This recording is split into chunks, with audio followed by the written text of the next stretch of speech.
डोंबिवलीच्या नवपाडा परिसरामध्ये रस्त्याच्या बाजूला असलेल्या दुकानावर केडीएमसीनं कारवाई केली आहे। याआधी रस्ता रुंदीकरणामध्ये ही दुकानं बाधित झालेली होती, मात्र यावेळी दुकानं तोडलेली नव्हती। आता विकासकाच्या सांगण्यावरून महापालिका कारवाई करत असल्याचा आरोप स्थानिकांनी केला।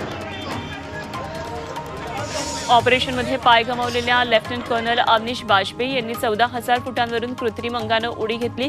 गेल्या आठवड्यामध्ये भटिंडा मिलिटरी स्टेशनवर आयोजित कार्यक्रमाचा भाग म्हणून त्यांनी उडी मारली होती आणि त्यांच्या या धाडसाचं सर्वत्र कौतुक होत आहे। वाशिम जिल्ह्यामध्ये वातावरण बदलामुळे हळद काढणीला आता वेग आलाय। रिसोड तालुक्यामध्ये हळदीचं सर्वाधिक पीक घेतलं जातं। सर्वात आधी ट्रॅक्टरच्या मदतीनं हळद जमिनीमधून वर काढली जाते, त्यानंतर मजूर हाताने हळद वेचणी करतात। मुंबईमध्ये वर्सोवा इथं अखंड हरिनाम सप्ताहाच्या निमित्तानं चौपाटीवर अयोध्या श्रीराम मंदिराचा सुंदर असा देखावा उभारलाय।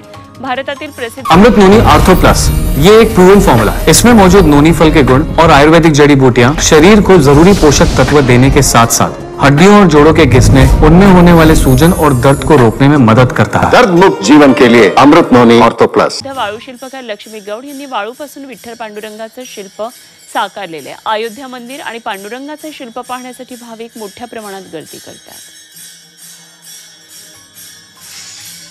नाशिकच्या निफाडमध्ये 375वा सदेह वैकुंठ गमन सोहळा आयोजित करण्यात आला। या सोहळ्यानिमित्तानं देहूतून तुकोबरायांच्या पादुका हेलिकॉप्टरनं आणल्या। यावेळी माटुंगाच्या तुकोबरायांच्या पादुका या हेलिकॉप्टरमधून आणल्या। यावेळी मृदुंगाच्या गजरामध्ये पादुकांची पालखी मिरवणूक काढण्यात आली। या दरम्यान भव्य रिंगण सोहळा पार पडला।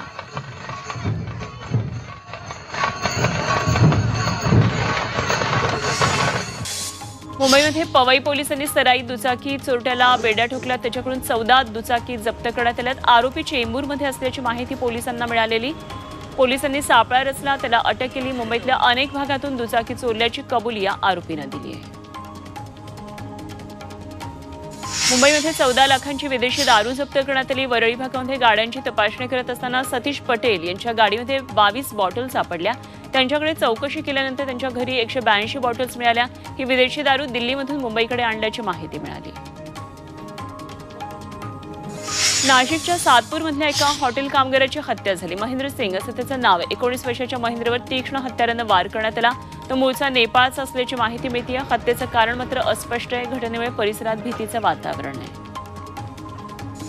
अकोला जिल्ह्यातल्या बटवाडी बुजुर्गमध्ये जागेच्या वादातून हत्या झाली। नितीश आखरे रात्रीच्या दरम्यान झोपले असता काही अज्ञात आरोपींनी त्यांच्यावर धारधार शस्त्रानं वार करून त्यांचा खून केला। बाळापूर पोलिसांनी या घटनेतील संशयित लोकांना ताब्यात घेतलंय। इतर आरोपींचा शोध सुरू आहे। अलिबागच्या खांदेरी किल्ल्यावर गेलेल्या भाविकांची बोट समुद्रात उलटली। सुदैवानं बोटीमध्ये असणारे 10 ते 12 जण सुखरूप आहेत। ही घटना 31 मार्चची आहे। त्याचा व्हिडिओ आता व्हायरल झालाय। खांदेरी किल्ल्यावरच्या वेताळ देवाचं दर्शन घेऊन परत येत असताना किल्ल्याजवळच ही बोट उलटली आणि सर्व प्रवासी पाण्यामध्ये पडलेले।